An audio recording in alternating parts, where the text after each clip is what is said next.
You want to see if there's related skills, computer skills, maybe there's volunteer work or honors and awards that you need to include. Again, look at those desired and required qualifications. These other possible sections are optional, and you may want to consider adding them. You may want to customize it to the job. Again, customizing will give you the best chance for applying and getting that position. If you're applying for similar jobs, you may not have to change much. So if there's several electrician positions that you're applying for, there might not be much to change in both the cover letter and the resume, but it's something you want to consider when you're looking at that job posting. Sometimes postings will dictate what you must have. Like I keep repeating, you must address all of the required qualifications from the posting and try to highlight all of those desired qualifications you might have. Affiliations, you also may want to include professional organizations or groups related to that position, organizations that would highlight your transferable skills, which we'll dive into transferable skills later on. But this could include public speaking or leadership positions that you held if you are applying for such as a project manager position. In addition, you may also see cultural differences in standards. If someone or yourself stem from or are born in another country, you may notice differences in standards for both the cover letter and resume. These may not be in the current traditional resume or cover letters in the United States or at U of M. For those who may be less familiar with these differences, some examples could be the name of the resume. In other countries, such as the UK, they are called curriculum vitae, CV. They often include photographs. Some ask for your age. In Japan and in Italy and Norway, the length of a resume may be longer. There's also blood types or ethnicity sometimes are required by other countries. But these are just some of the cultural differences in our standards.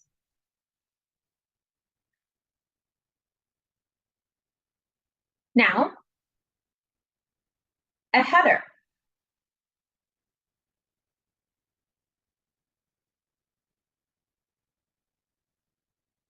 Let's talk about the header. What do you include here?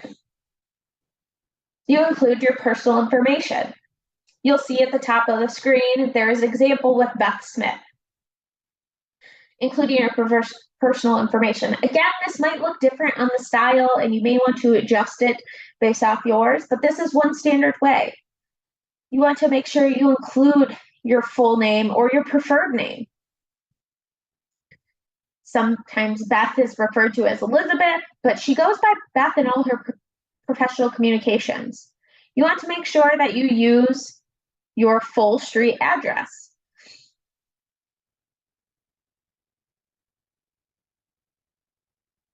You want to use your personal email address, and you want to use your cell phone number.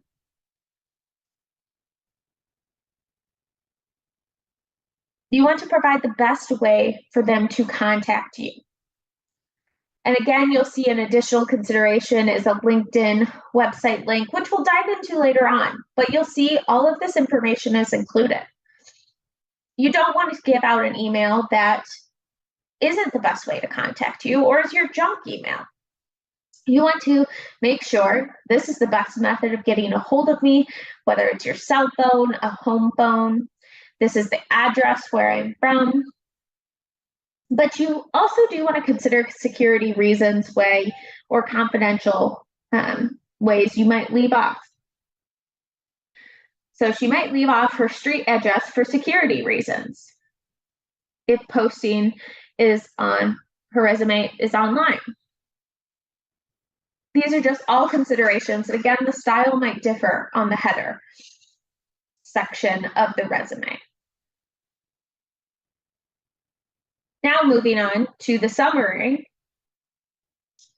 Again, another example is above of a summary for a project coordinator. A summary is an elevator pitch, which is a 2 to 5 sentence teaser that highlights what you bring to the table. You want your most sought after skills and experience here. The headline stating the job goal.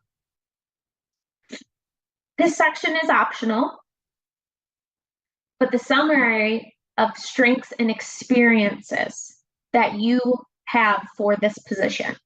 Again, you want to tailor it to the specific function or project. You could add, project coordinator for technology. You want to make sure that you're highlighting your professional skills and strengths and experience here with interest in working in this position.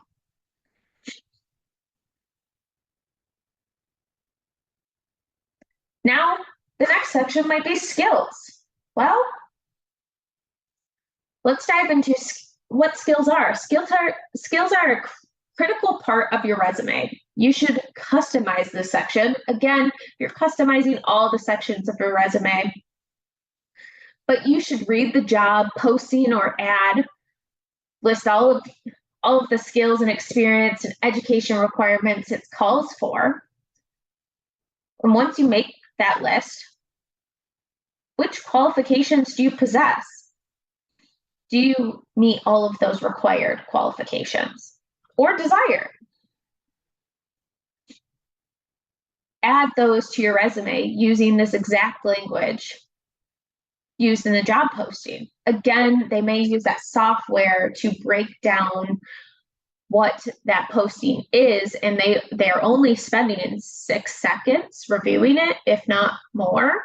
But you want to make sure you set yourself up for success. And getting those keywords that they're using on the job posting is also another great way to make sure that you're meeting those requirements and they don't overlook you. You also want to highlight transferable skills. Those needed for many different jobs. You'll see highlighted below, there's exceptional analytical ability. That wording, exceptional analytical ability, was taken directly from the job posting. Same with the talent for managing information. Again, stealing those keywords from the job posting to make sure that when the employer is scanning your resume, you are meeting those exact qualifications or requirements they're looking for. And this is the skills section. So it can range from whatever skills you possess. And again, tailor it to that position.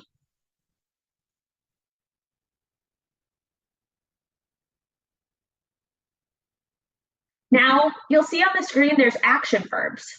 Often, a lot of these action verbs are taken directly from the job posting itself, but these are some action verbs that you are able to look at and utilize potentially.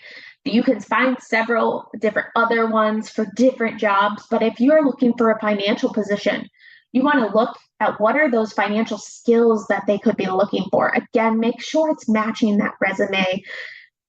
Your resume and your cover letter are hitting these skills, but in addition to matching that job posting.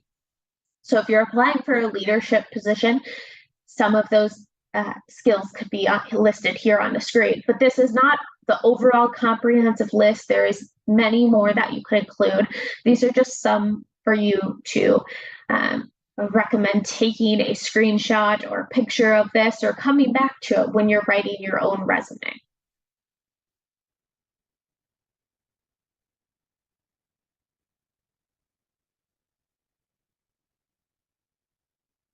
Now, I mentioned transferable skills early on. So what are transferable skills? We've talked about skills, but we haven't talked about transferable ones. Transferable skills are skills and abilities that are relevant to the position and helpful across different areas of life. Transferable skills are skills that you acquire and transfer to future employment settings. Sometimes we might not have the exact experience listed on the job posting, but these skills could be skills that are transferable. So is there experience that you possess that is relatable? These questions you might want to ask yourself when you're looking at a job posting. Well, I may not meet that, but are there experiences that possess those skills that are relatable? Never worked in maintenance, but helped finish your basement or renovated or flipped a house? That also might be relevant or transferable to a maintenance position. Experience with computer programs, maybe not worked with them directly, but you have the transferable skills to show I've worked with these computer skills. Proficiency in another language, previous clerical experience. Some of these may relate over and over. Well, I was never employed as blank, but did similar tasks in the military, or did similar tasks in this volunteer work. Well, I wasn't employed as a project manager, but I have volunteered in wedding coordination. Those might go hand in hand. And so you want to make sure that you are meeting those requirements. So ask yourself some of these questions when you're going down the list and looking at the requirement. Well, do I have some of these transferable skills that might relate to one another? And might help you acquire those skills and transfer them to future employments. The next section of a resume is the work experience or professional experience. You want to list the jobs and accomplishments relevant to your job goal. Again, looking at the job posting, what is the job goal overall? Job information. Use bulleted text to highlight the skills, both transferable skills as well as, traditional skills and experiences that relate to that job position, that specific one. Again, you want to make these specific. Remember to list key words from the job posting in case of scanners are used when they're reviewing. Show your work history. So if you include unrelated jobs, just include brief description. Well, this might not relate directly to this electrician position, but I'm going to include this work history to show, I don't have this gap in employment, or, what was I working on during this time? You also want to highlight those transferable skills. Like I said, if you are applying for a maintenance position, may not have that maintenance experience, but you flipped your house. Again, list those transferable skills here. You'll see off to the side there's professional experience, and it goes into the detail, and it lists the dates in chronological order, like we mentioned above. It bolds the sections that they want to look at keenly, and it also gives a bit more information. Some of the skills might be coordinated. You'll see there's conducted listed. There's also planned, created. And so those are experiences they might be looking for in a project management position. The next section to a resume is the education. You want to give emphasis on what depends on your goals in that specific job and the stage of the career you're in. You want to look at what education is required in the posting. Make sure if they list minimums that you note it. Consider placement within the resume. So if you're a new graduate or changing careers and have just retained